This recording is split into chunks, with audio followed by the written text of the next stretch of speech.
Amis des QDN, bonjour, et amis des maquettes aussi. Alors aujourd'hui, on va faire un petit QDN un petit peu spécial, parce que je vais pas vous parler ni de mécanique, ni d'électronique. Alors pourquoi je fais ce QDN? Alors je fais ce QDN parce que, je veux dire, génétiquement, dans ma famille, on aime beaucoup tout ce qui touche aux avions et aux bateaux.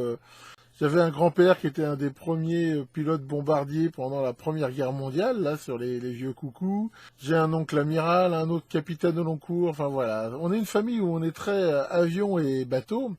Et ça a toujours été une passion. Et quand j'étais moi, je faisais beaucoup de maquettes, surtout des avions de la Seconde Guerre mondiale. J'en avais fait plein. De toutes sortes. Tout ça, bien sûr, ça s'est perdu dans le temps. Et puis là, j'ai vu sur le Banggood, en fait, justement, comme vous allez voir, des maquettes de bateaux et d'avions, et je sais pas, voilà, ça m'a donné envie de compléter, en fait, ma collection dans mon bureau, parce que j'en ai déjà pas mal, différents styles. Et puis, comme là, il se trouve que j'ai trouvé des étagères pile poil pour les mettre, parce que la place se faisait rare, et voilà, j'ai décidé de faire ce petit QDN pour vous montrer ça. Alors, regardons ça ensemble. Alors, le premier truc que j'ai voulu essayer, c'est cette maquette du fameux Vought F4U Corsair, échelle 1,48. Alors, comme on peut le voir, la boîte est arrivée... c'est toujours le problème, ça, hein, leur emballage est pas top. Alors, qu'est-ce qu'il y a à l'intérieur? À l'intérieur, nous avons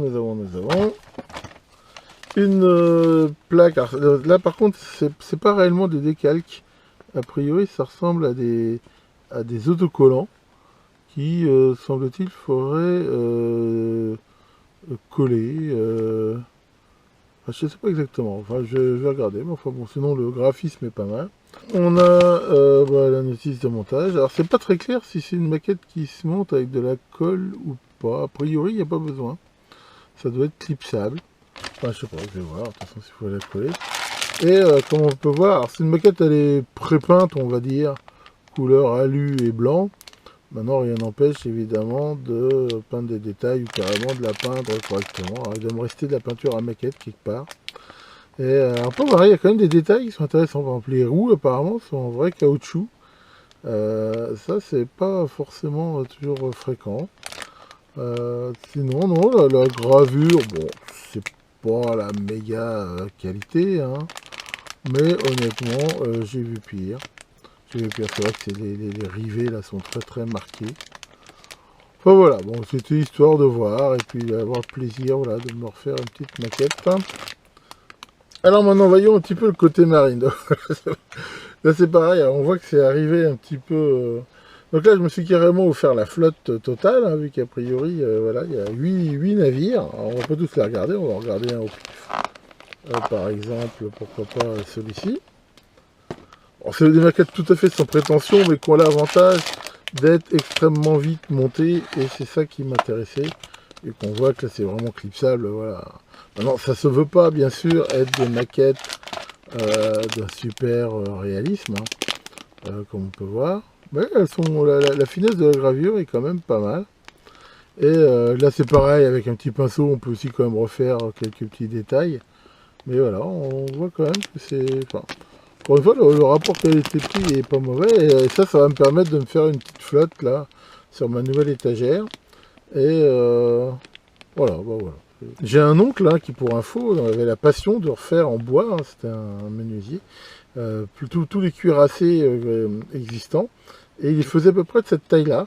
Avec un souci de détail phénoménal. Et ça m'avait toujours impressionné, sa collection. Mais voilà, j'aurais certainement ni le temps ni la patience de faire ça, alors que là, monter ça devrait le faire assez vite. Hein. Pour info, hein, voilà, on voit il y a différents types de bateaux, ravitailleurs, un sous-marin, un porte-avions. Enfin, bon. Voilà. Alors, par contre, je suis pas du tout sûr qu'ils respectent l'échelle, mais enfin bon. Encore une fois, c'est plus histoire d'avoir une décoration. Alors maintenant, un truc qui n'a rien à voir, je vais essayer de reculer un peu la caméra. C'est un truc, là c'est plus vieux pour mon côté collection Star Wars.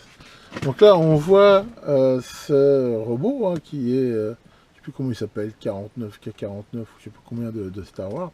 Et alors là, c'est quelque chose qui est assez marrant, parce que quand on regarde l'annonce sur Banggood, ils ne montrent que la figurine. Mais ici, on voit quelque chose que les Chinois font souvent et qui m'amuse toujours. Alors, c'est pas réellement une contrefaçon, dans la mesure où une contrefaçon, c'est imiter le nom d'une marque, mais en le marquant. Mais si on regarde ici, ils ont pris tout à fait un look. C'est-à-dire, de loin, ça ressemble beaucoup aux boîtes de Lego, mais là, on voit qu'il y a KSZ. Là, on voit que c'est pas Star Wars, mais Space War, mais écrit pareil. Ce qui fait que de loin, on peut croire que c'est la même chose. Mais voilà, c'est pas réellement, on va dire, une contrefaçon. Hein. En faisant ça, je veux dire, ils sont un petit peu edge. Mais c'est quand même, on va dire, un trompe-l'œil quelque part. Enfin bon, je trouve ça marrant. À la limite, moi, je m'en fous. Ce qui m'intéresse, c'est d'avoir la figurine. Alors là, à l'intérieur, on peut voir qu'il y a toutes les pièces. Et d'après ce que je peux voir, la qualité du moulage, je n'ai pas encore ouvert le sachet parce que j'ai pas envie d'en perdre, mais enfin, la qualité du moulage est vraiment très bonne. Enfin, voilà. Globalement, c'est même peint et tout, ça m'a l'air plutôt d'excellente qualité. Et il y a aussi cette notice, a priori très détaillée, qui explique le montage, enfin toutes les étapes de montage. Par contre, ce que je me rends compte avec effroi, c'est que ça va me prendre un certain temps de monter tout ça. Donc je sais pas quand je vais faire ça. Je pensais que c'était beaucoup plus simple que ça à monter. Et la dernière chose dans les jouets, là, ça fait plaisir. Je me suis acheté ce lance-pierre de compétition. Alors il y a plein de lance-pierres comme ça sur Banggood, ou enfin, sur le site chinois en général, hein, qui sont, c'est pareil, hein, c'est plutôt de bonne qualité. Là on voit que c'est un truc, c'est très très costaud. Avec cet élastique là, c'est vrai qu'il est facile à changer parce qu'il est coincé comme ça. Alors je l'ai essayé, c'est vrai qu'il tire avec précision et avec force. Hein. Si j'avais vu ça quand j'étais gamin, j'aurais sans doute pété plus de carreaux.